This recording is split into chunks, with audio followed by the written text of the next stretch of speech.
All right, welcome back, everybody. We are here, the Role Players podcast, formerly known as the Practice Squad. But we're here with a new role player. Let's go ahead and get straight into it. We have Ignorance is Bliss, aka Cody Foster. Introduce yourself one more time. I'm Cody. And welcome to the Role Players. All right, so let's get real quick. Can you explain to them why we call you Ignorance is Bliss? What you said about Michael Jordan this morning? But that was a correct statement. I mean, it wasn't really. that was you feel like it was correct. Yeah. So I mean, it's my opinion. repeat. There you go. Repeat the statement that you made, so the listeners can hear to know what we were talking about. If Michael Jordan was in his prime right now in today's league, he would average around 27, 28 points per game. No. All right, so we'll debate that topic later on in the show, but let's go ahead and kick off with the first topic. Game 2 impressions. How did y'all feel about Game 2? That was sad. Nabby G, talk to me. That was the saddest thing I ever seen in my free throw. I'm sorry. I was sitting there watching the game, and then it was 40-34, and they did the first quarter, and I said they're keeping it close, and then it was 67-54 at halftime, or something like that. No, 64. You know what I mean? 64. Cleveland was down 3 at halftime. Right. So I'm thinking it's gonna be a good game, and then I turned away from the game because I was watching South Park sponsor us. But then, shut up. But then, when I got done, I turned back because I realized that the game was still going on, and I noticed that Golden State was up 12. But then Cleveland started putting that run together. So I'm thinking they're trying to keep it close. They want to win. All right. But then, when Steph Curry gets 10 rebounds, and Sean Livingston dunking over the whole team, that's when I knew. That's when I knew the game was over. Sean Livingston started going up. But Sean Livingston, he's a 6'8", 6'9" point guard. It's not fair. And then I knew it was over because exactly what Jalen said. When you make your adjustments, you're gonna stop KD. You gotta leave somebody open, and they decided they're gonna leave Clay open, and then Clay started knocking down 3-pointers. And Clay started hitting his 3-pointers. Steph's the other splash brother. He got hyped. He started hitting his 3-pointers, and I knew when the lead hit about 15 that it was over at that point. Talk to me. Hourglass. it was sad. I was hoping for the Cavs to win. And what really got me mad is that Stephen Curry got 10 rebounds, and what's his name? Tristan Thompson got 4. Mm-hmm. Like you let 6'3". Well, let's remember that Tristan Thompson is in the paint, and even if, let's say, you shoot a ball and it goes over their heads and it's a long rebound, it's called like a 50-50 ball. Those are a lot of rebounds he collects too. Then what's Kyrie and LeBron doing? I don't know. So I was flipping back and forth because wrestling was on, so I didn't get a chance to see a lot of the game. I just saw bits and pieces of it. It's on everybody. Steph Curry gets 10 rebounds. That's on everybody. That's everybody's fault. It's no excuse for that. Facts. That's anything else? No. Talk to me, left hand assassin. Really, I predicted that they'll come to play. They still did horrible, but I predicted they'll at least keep the score closer than what they did last game. But yeah, what they said, that's crazy for somebody for somebody like that to get 10 rebounds over somebody 7? They get paid $16 million just to rebound. Just to get rebounds. Yes, just to get rebounds. That's it. Right. It's crazy. But that's tremendous work from Steph though, because you don't never see somebody getting up rebounds like that. Right. He got his triple double, which is impressive. So go. Came to play, but yeah, the Cavs, they got to do better next game too. They need to step up. They need to watch film and do whatever they can to do something, but because they falling off right now. Ignorance is bliss. Talk to me. What was your impression? Well, first off, this is your first time being with us. So what was your finals prediction? What did you predict? Who would win in how many games? I thought I had Cavs in 7. Cavs in 7. Okay, still possible. So now, give me your game 2 take on what happened. It was pitiful. Didn't like it at all, man. So you are rooting for the Cavs? Yeah. Okay. I just thought, Or you? Oh well, correction. Are you rooting for LeBron? I'm rooting for LeBron and Kyrie. Okay. All right. Okay. Cleveland got 32 and a half hours to get it right. Yeah. Man, Or series is over. they They lose on their home court. they laying That's down. it. That's it. That's It's- pretty much- So I mean, I don't need to harp on any of it because you guys pretty much said everything that I was gonna say. Just about like I said, reading the box score and everything and the team statistics. But what I was surprised was that one big one that stuck out to me was, all right, we know game one they had 4 turnovers. Warriors did, and Cleveland didn't capitalize on that. Golden State had 20 turnovers in this game, and they still won by double digits. That's crazy if you think about it, because you would think more turnovers, more opportunities for them, for the Cleveland to score. Shooting jump shots. Kyrie Irving is invisible. Yes, He's dribbling too much. He needs to Yeah, stop that. I seen it in this game too. He was Like he need. I saw Kyrie get one highlight the other night. And it was a step back 3 that cut the lead back down to 11. Yeah, which was it was funny because that same step back was like the same step back he hit on the other side last year to nail the game for them last year. But so I asked you this question, open up to the floor. What adjustments is Cleveland gonna have to make to get a game to win or to defend their home court? They gonna have to shoot threes with the Warriors. boy. No, it's just They gonna have to. They have to stop that's a the recipe three. for disaster. Technically, if you think about it, they've already constructed their team to do that, and so far it hasn't panned out. I mean, but the Warriors shooting a lot better. That's also They need true. to Tristan shooters. Thompson has like a combined what? Need to finish more. Tristan Thompson got a combined what? 10 rebounds in the finals. J.R. Smith has scored 3 points. He only has, what was it? I saw that stat earlier. I forgot what it was. I think he's only had like 8 points. Or 8 rebounds, correction. I think he got 8 rebounds for like the whole finals. He got 8 rebounds. J.R. Smith got 3 points there. Somebody got to step up, bro. Kyle Korver, they got Kyle Korver going. That made me happy. I feel like the role players are going to play better at home. But if Golden State is still hot as they are now, we know that, all right, this is a jump shooting team. There's going to come a point in time where they're not hot. So there's going to be, what is Golden State going to have to do Here's another to thing. make the adjustment? Why had Steph Curry taking 10 free throws by the end of the first quarter? They were fouling a lot. I did see that. I did see that. Fouls, weren't capitalizing. Why are you fouling Steph Curry on the half-court 3-point? That's automatic 3 points. I mean, that's just respect to him because you got to guard. You literally have to guard that man almost 30 feet. That's crazy. We've never seen that. He hit that too. We've never seen that, and you know that for a fact. We've never seen somebody that can shoot from 30 feet, and you still kind of have to. You gotta leave him. You can't leave him open, and you gotta at least put a hand up and pray that he miss. Pray. That's the saying. You gotta pray he missed. If you ever watch the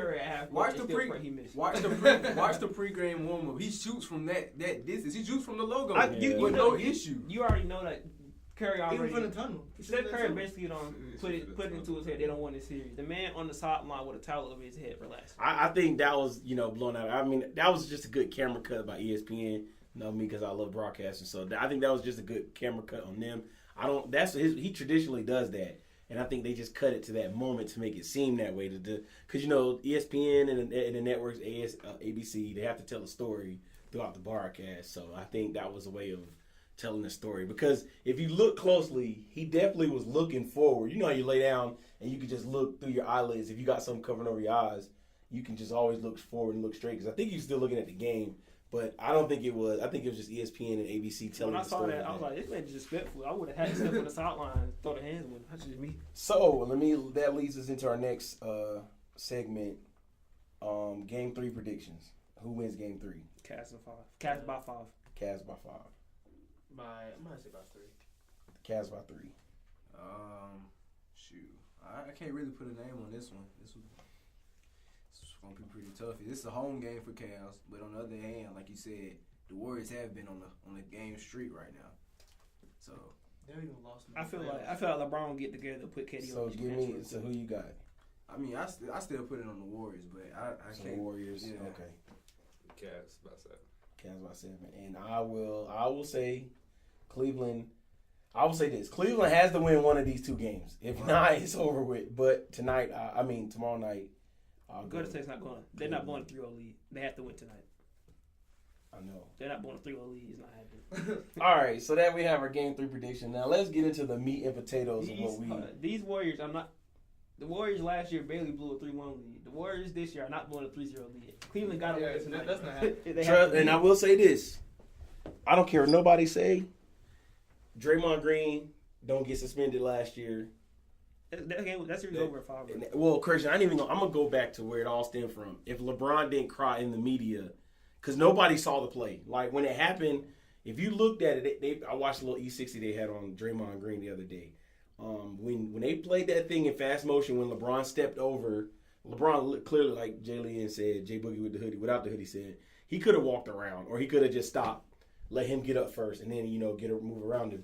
But, stepping over somebody, every athlete knows this. That's like a form of disrespectful. When you step over somebody, they're going to initially get mad. It's just how it is. And Draymond Green said himself, he said, if he was to do it right now, I do the same thing. I react the same way because it's a sign of disrespect. And everybody knows it because if somebody would have stepped over LeBron, he would have done the same thing. We just know how, because that's just a sign of disrespect. But if he didn't cry in the media, because you never saw him punch.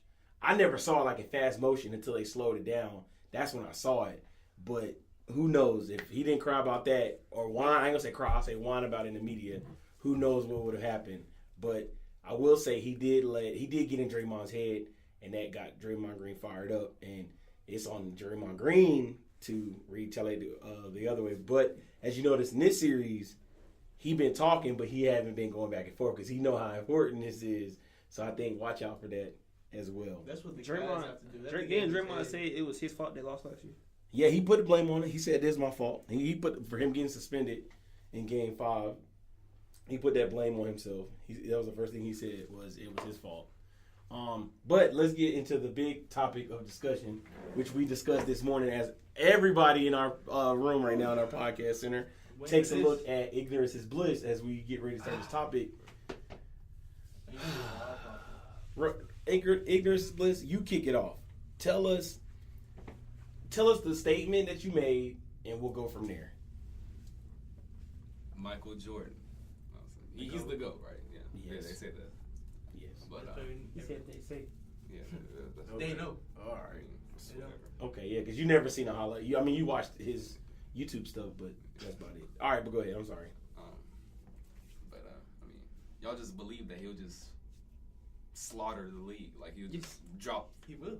Everything, like 60 on Kawhi, 50 on everybody. Like, that's what y'all saying. Maybe not Kawhi, but it's so NBA defense ain't what it used to be, bro. Michael Jordan putting up 30, 35 on that defense back not then. gonna average 40 though. Like you could touch an elbow. You could Not touch an average elbow. 40. If Russell Westbrook averaged 33, Michael Jordan can't average 40.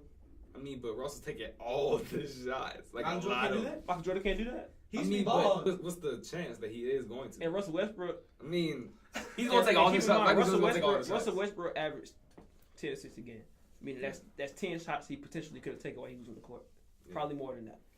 Michael Jordan's not gonna get 10 assists. Well, probably won't get 10 assists a game. But then keep in mind, Russell Westbrook and Michael Jordan, bro. He ain't hitting all the shots that Westbrook. Michael Jordan's gonna hit a whole lot of the shots Westbrook missed too. But I mean, I just see Michael passing the ball more. I don't see him just taking all the shots. I mean, that's how he see. I mean, if you said Kobe, I mean, I would understand Kobe not passing it, but I just see MJ passing it more than Kobe. Didn't Kobe average like 30 at one point? Yeah, dude what's going on. So you're saying Jordan can't average 40? So Jordan can't average 40. T-Mac averaged 10 more 35. I mean, but Tracy I just McGrady. see MJ passing it more. Right. I don't think he's just finna kill DeMar everybody. DeRozan does nothing but shoot mid range, and he averaged 26 points a game. That's all he does DeMar is camp DeRozan out in mid is range. nice. But Michael Jordan does everything. No, So- he don't do everything. He's all around. He Let don't do me everything. say this. Now, as a person that have seen Michael Jordan play, and I've seen the way the NBA game was called then, and now I see the way the game is called now. Let me tell you why I feel personally that Michael Jordan would definitely be able to average more points now than he could then. One is the hand contact, as we were saying earlier this morning. You could handshake. Do you understand? If I put my hand on, if I put either my forearm or my hand on your waist and I'm defending you, you can't really go anywhere. I pretty much know where you're going, and I can cut you off. You could handshake back in the NBA. And trust me, Michael Jordan used to get his fair share of Jordan calls. We call them superstar, a.k.a. Jordan calls, where it'd be like, hold on, that's not a foul. They're just giving him a whistle. Michael Jordan got plenty of those. he would get double now in today's league. If you see the calls LeBron get compared to everybody else, James Harden. and think James about Harden, it. yeah. Remember, and James Harden. Remember, you know how you can swim and go up, and that's a foul. Michael Jordan would kill that, and he would be on the free throw line twice as many, times. And I wish I would look up Michael Jordan numbers right now. Shoot, they touch your elbow and Michael Jordan went and won everybody. Like, Yes. Exactly. But I'm just showing you why Free throw it all would day. favor.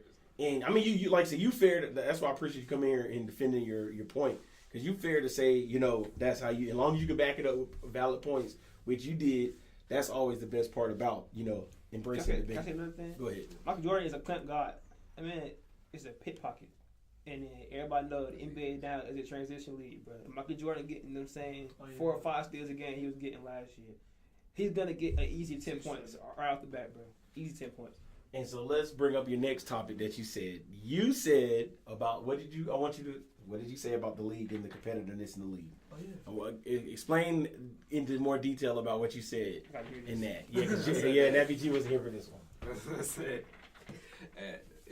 everybody, the skill of everyone has been growing like over the years, for sure. I mean, it hasn't. No, we're listening. Go ahead. We listening. Go ahead. Well, I feel like everybody just much. It's a higher number of people that's better in the league right now than it was. But that's just how I feel. To further say the statement that you made in the room, because you're saying it, but you're not really saying it. I mean, this morning. Yeah, this morning. You changed it a little bit. He said it's more competitive. He said that the league is more competitive now than what it used to be. I mean, So it's because the teams are stacked now. But that doesn't. But it's always Cavs So, Warriors. so, though. yeah, so Larry Warriors. Bird left the Celtics and went to the Bulls. No. If the league was really that competitive, KD wouldn't have left OKC. He would have kept playing with OKC till they beat the Warriors, bro. He wouldn't have joined the He wanted Warriors. the ring. Nope. Back then, nobody's gonna join a super team just to get that ring. That's not competitive. And when they did join, they usually join after their prime. Like when they're like maybe they know they don't got that too many more years left. Prime example: Karl Malone, Charles Barkley, them did it when Charles Barkley tried to join the Rockets with Scottie Pippen and Hakeem Olajuwon and them when they were younger, when they was older. And Karl Malone did it when he joined the Lakers, and they lost to the Pistons in the finals. But to elaborate on what you said, now I'm gonna break it down because again I seen 90s basketball, I seen early 2000s, and now I've seen the 2010s. The 80s I didn't really watch it because I was young, but I mean I go back and look up on the history of it because I hadn't started playing basketball. So one thing, and I told you this morning, I said I'll give you the league now is more athletic. I'll give you that. Athleticism is out the wazoo.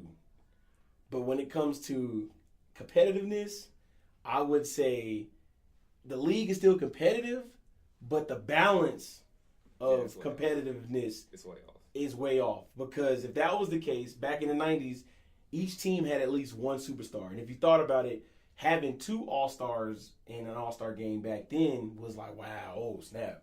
It's crazy. You got 2 All-Stars on one team. Now you got 4 and 5, 3 and 4 players on each team in All-Star games and stuff like that. So that's why I would say to not water down, but filter out what you said in your comment. I would always say that the competitive battle, because you said if it was more competitive, I said if that was the case, you wouldn't have teams like us, the Lakers. We wouldn't be at the bottom. Philly wouldn't be at the bottom. Everybody with Brooklyn, everybody would be fighting for 8 seeds. And the record should tell you that too. If you look at everybody's records in the standings, and you look and see, I'll pull it up right now. I'm gonna pull it. I didn't see teams back That's then. like the worst in the league, right? I didn't see teams back then do what Sixers did. Devin Booker dropped 70 and they'll lose. I didn't see that back then. And one thing, I don't understand that. another thing I would say, 70 still lose? one other thing I would say, this league again has more athletes, but in the 90s and I say the 80s, you had more specialists. And what I mean by specialists, they did one thing and they did that good. Like prime example, Tristan Thompson would be like a specialist back in the 80s and the 90s because he was just played defense and rebound and stuff like that, and he got you offensive putbacks. That's what I would call a specialist, and even like a Kyle Korver type that really shot threes, like a AKA Steve Kerr, what he used to do, play defense, shoot threes. I would say there was more. I would say there was more specialists with one single skill compared to what you have now that could do more than one thing. Because let's be honest, in this league nowadays, and even me watching it from watching high school kids try to develop to go to college and go to the pros, you have to be able to do more than one thing now compared to what you used to do. Like back 10, 20 years ago, you only needed to do one thing well and you could still get drafted. Far. And now you really got to have, like, if you think about it, there's no traditional big men anymore. Think about how many big men there used to be in the NBA compared to now. Like, I'm talking about traditional back to the basket center, first name pops to your mind in this league. Or Andre Drummond. Yeah, you could say Drummond. I'm thinking of another one, but there's a couple. Like traditional back to the basket centers. That's becoming non-extinct now because you could say Hassan Whiteside. I'm thinking like Jahlil Okafor. They really use their back to the basket. I was gonna say Marc Gasol is still a hybrid because he can step out and shoot. But remember when he first came to the league, he was back to the basket. But now he's kind of elevated his game out. DeMarcus Cousins same way. He elevated his game out, but he could always had a nice little handle to him. But now you have to be able to do more than one thing well. Which is a credit to what you're saying. I give you that you need, like Joel Embiid. Like you got to be able to shoot the three ball now. It doesn't matter where you are. Now you need to be able to be a 3-and-D guy. Play defense and shoot threes. So I'll give you that point. But when you said that it's more competitive, I wouldn't say it's more competitive because the balance of power isn't the same. This man Safari had 68 points, 25 rebounds, 7 steals, and they lost. I could not have played for that team. That would have been my last game. Yep. So, is there anything else we want to, besides Hourglass, anything else we want to discuss? I just want to give a quick shout out to the Atlanta Falcons. To the Atlanta Falcons. Oh, we ain't on football yet, sir. No, can I give my shout out? No, but can it be basketball related? Shout out to Brooklyn Nets, shout out to hometown. Oh yeah, Brooklyn Nets.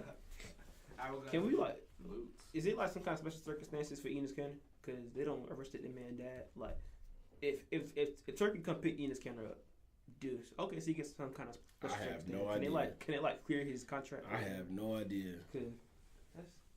That man get paid. That's a good question, but that man get paid $17 million. We can't have a $17 million sitting in prison. Okay, next thing. Next topic. I'm asking this question.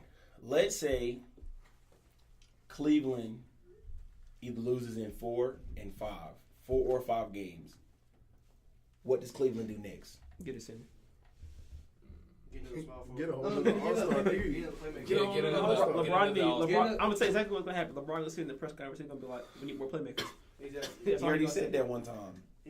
This year? Yeah, and he got Derek Williams, and Kyle Korver. Yep. He said we need more playmakers. Eddie Tavares.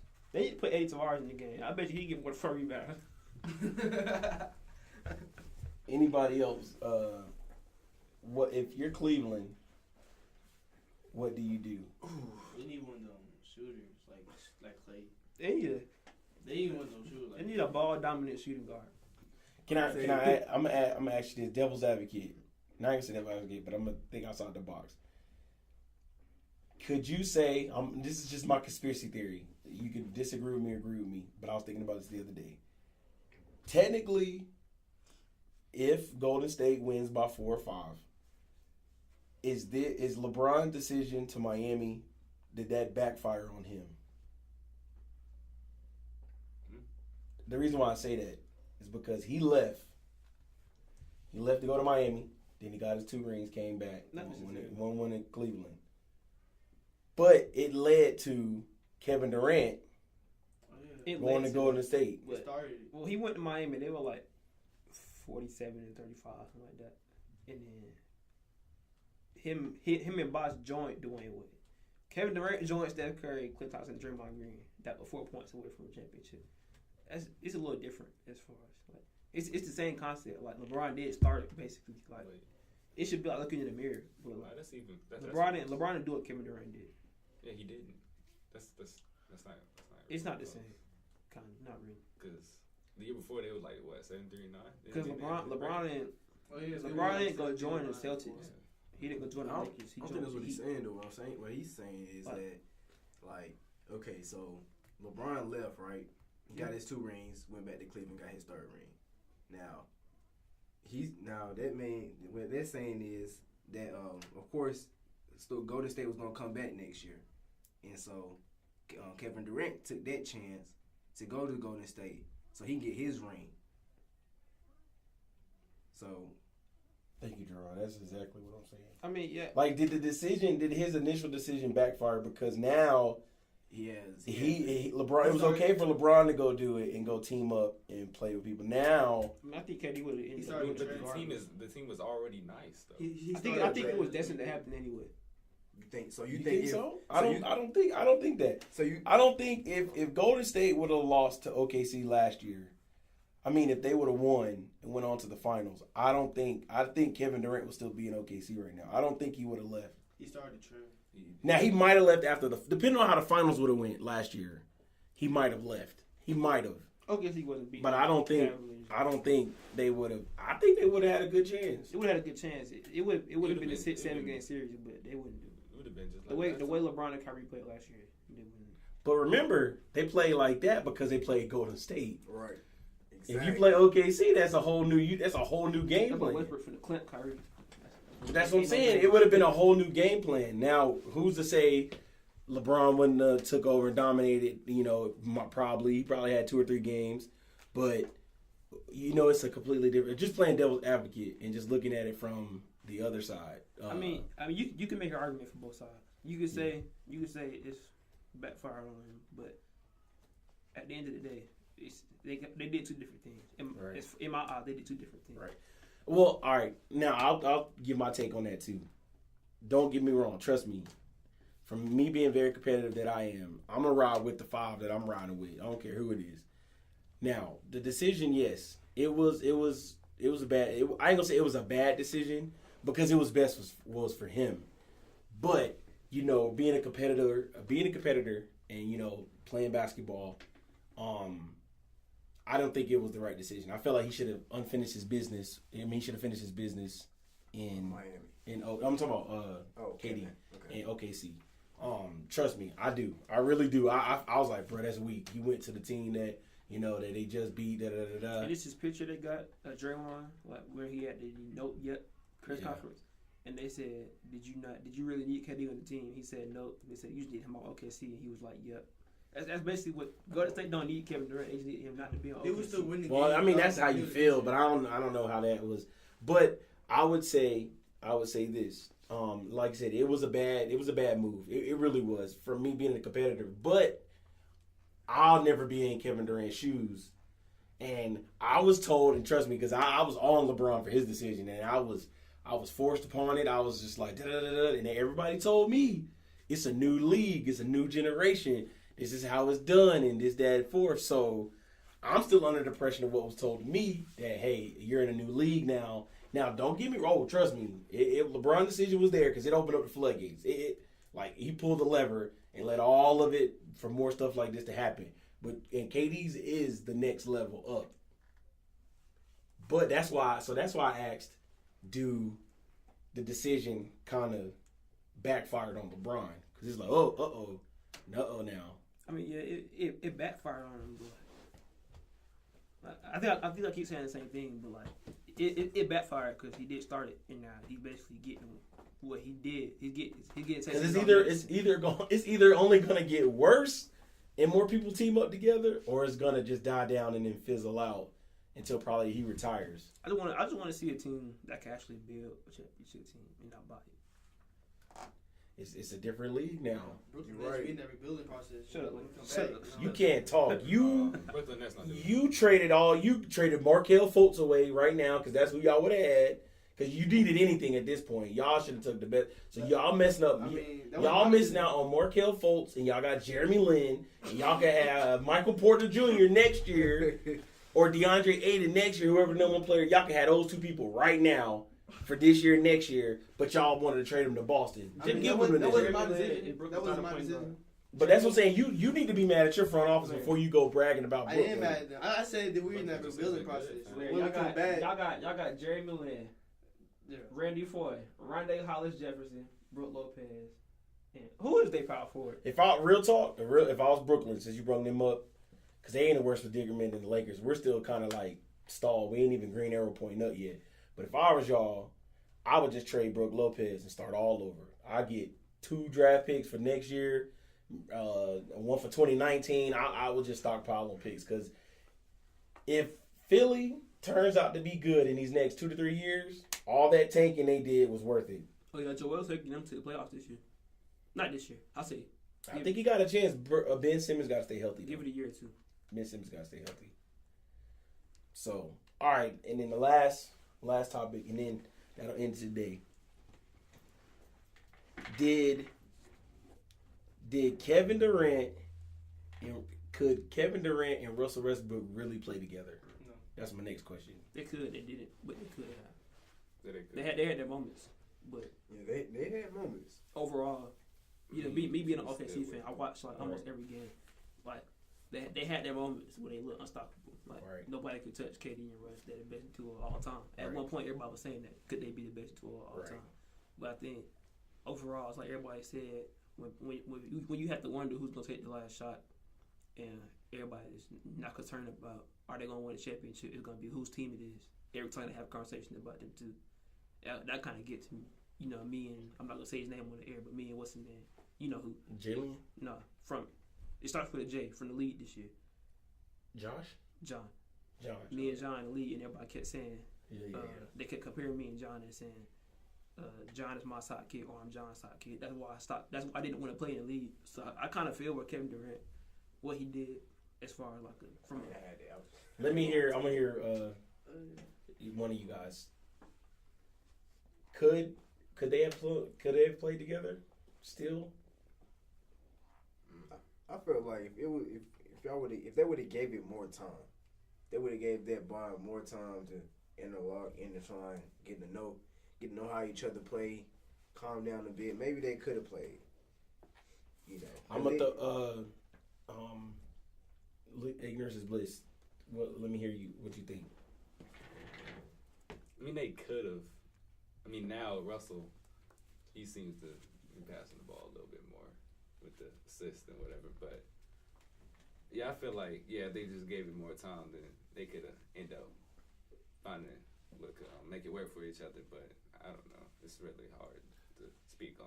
To me, I'll tell you the moment in time where the franchise messed up. They didn't pay James Harden. Yeah. Oh yeah. Oh yeah. If they had him, they would have been crazy. They should have just gave. They were off by. I wanted to say. I think they said $20 million. It was $20 million that they were off by. OKC gave them a number that was $20 million less than because I think James Harden signed He signed an $80 million deal to go over to Houston, and I think they OKC only offered $60. OKC really didn't want to pay the luxury tax, which. As you saw, Cleveland did. They paid whopping $53 million in luxury tax. And let me explain luxury tax real fast. Luxury tax is you have your certain amount of salary. You have your salary cap number. And once you reach that number and you go over that number, however much money you go over that number, that's how much you have to pay the league back. The owners have to pay that money back to the league. Out of pocket. So that's out of all their money. They already have to pay for the arena and all that other stuff. So Dan Gilbert had to play a whopping $53 million last year in salary cap money. So all that money goes back to the NBA. But OKC was a small market team, and they didn't want to pay him that money. I still felt like I think what ultimately hurt them was the personnel when they didn't get enough role players around them when it was time. Because I still felt like there was some missing pieces. And like, let's say if KD was there and they still would have had a Victor Oladipo there with them, I think that would have been better. Then you got a Roberson. You would have had a deeper team. That would have been more, you see what I'm saying? It would have been more help for the bench. Because losing James Harden, I felt like that was a killer. I felt like that, I mean, even then with Serge too. But they just needed either 2 to 3 more pieces. And the personnel. Because think about it. KD went to the Warriors because it's for who's ever open to get a shot. So I think it was a personnel thing too. And I think it was a style of play that kind of, made it seem like, ooh, the grass is greener on the other side. I think they got different goals. True. That's another smart. thing too. That's Like that's fair. like remember what Kevin Durant said? He said like he didn't say his name, but you could talk about Westbrook. He said he take the league too seriously. KD just wants to have fun at the end of the day. I think Westbrook wants to like become the best player he could be and make his team the best team that it could be, and then take them to a championship. I think Kevin Durant want to build his legacy and then become one of the best players of all time and with his ring that way. And I think they got.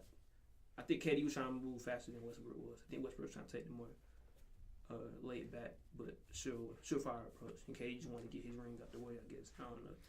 That's a fair comparison. And with that, we'll end our podcast for today. Thank y'all for tuning in, and we'll see y'all after Game 3. We out. Shout out all New York teams.